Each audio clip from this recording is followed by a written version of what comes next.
Welcome or welcome back to my channel. If you're new here, I'm Trudy and I create motherhood, family, beauty, and lifestyle content. If you're watching this video, then that means that I have completed doing these knotless braids on myself. Yes, I completed it. It took me about, I want to say 3 days. Now this video is going to be outlining how I did the braids from start to finish. And again, I'm just going to let you know, full disclaimer, I am not a professional braider. This is my 4th time in 4 years doing braids on myself.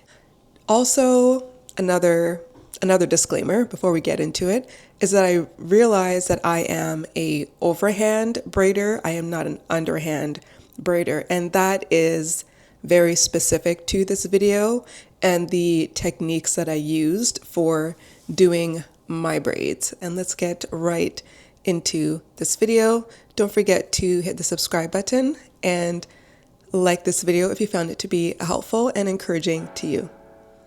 Before I started my braids, I made sure that my hair was washed.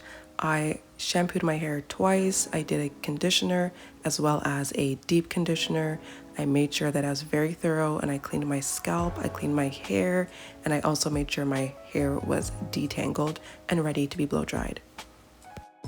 I also want to mention the products that I used. A 3-point mirror using a rat tail comb. Of course, you're going to need your braiding hair, and I also like to use the Shine and Jam gel.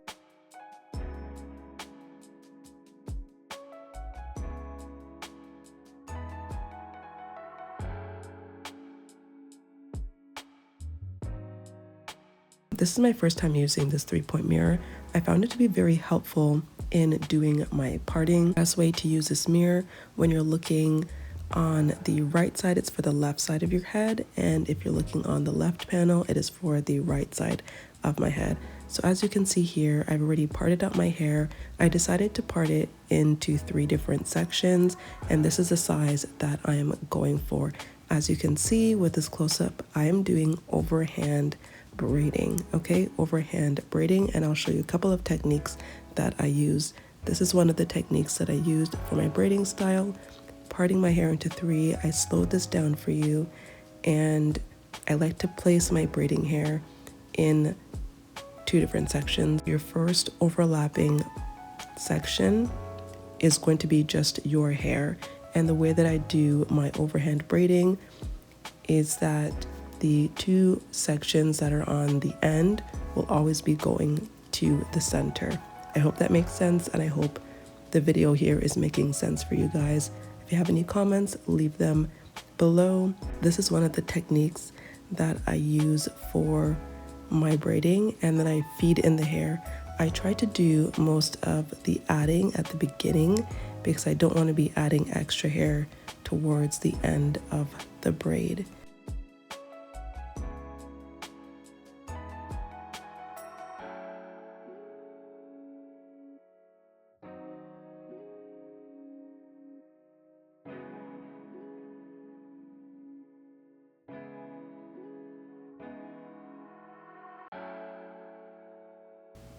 Really important to keep in mind that you want to keep the same braiding pattern or technique as you continue braiding down the hair so that it all just looks the same in unison at the end. Now I also have another braiding technique that I found works for me doing overhand braiding. So I'm going to show you it here. Again, I am separating the hair in 3 parts, and I'm going to place the hair extension on the first section and on the end section. Still doing overhand braiding, and I'm making sure to bring the braid to the center. So I'm always braiding into the center, and when I'm adding hair, it's the same thing. Braiding it into the center.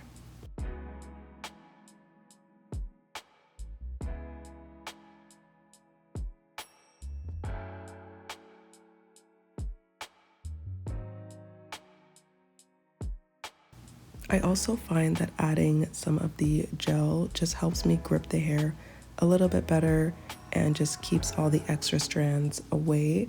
So it really depends on your preference of how much gel you like to use. Now, even though I use the gel, I still find that one of my struggles is getting a really good initial grip when I'm starting to braid the hair. Sometimes I don't feel that it is as tight enough, so it really takes a while for me to get a really good grasp on that first initial braid. If you have that similar struggle, definitely take your time. You may need to rest your hands, or it may just be something that comes down to practice, just practicing braiding and getting a tighter grip on that initial braid.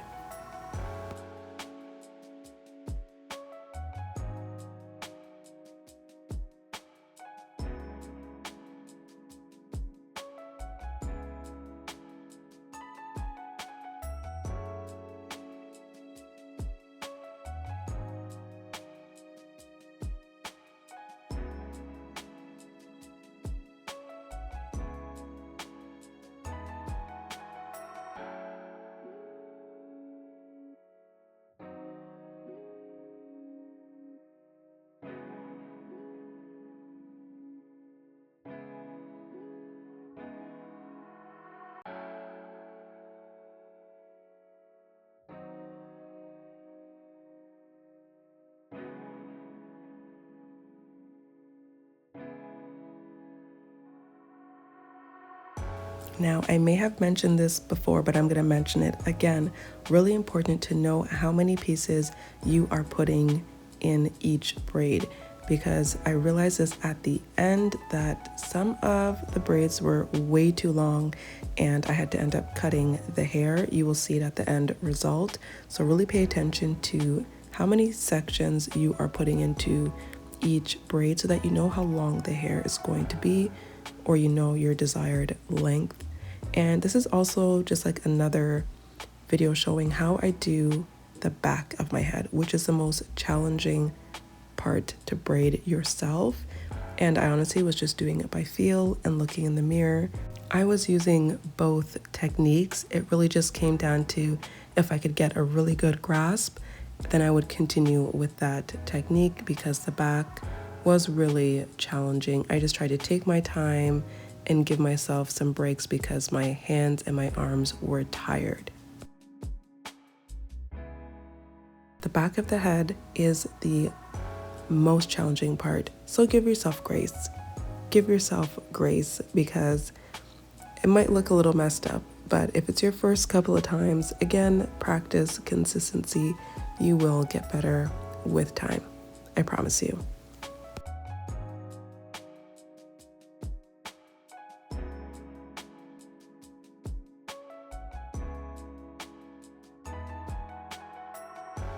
This is how I finish my braids. I will say though that I ended up cutting my braids. So I did a blunt cut at the back because it was just way too long. And I ended up just curling my braids, curling the ends using some flexi rods. I want to thank you so much for watching this video. I hope you found it helpful and encouraging. If you are a first-time beginner braider and you want to try to do knotless braids on yourself, and specifically if you discovered that you are an overhand braider, there are tons of videos out there for underhand, but I know for myself, I thought I was doing it wrong for the longest time, but I am an overhand braider. So I hope you found this video helpful. If you did, don't forget to give me a like, and if you want to hang around, hit the subscribe button. I'll see you in my next video. Take care.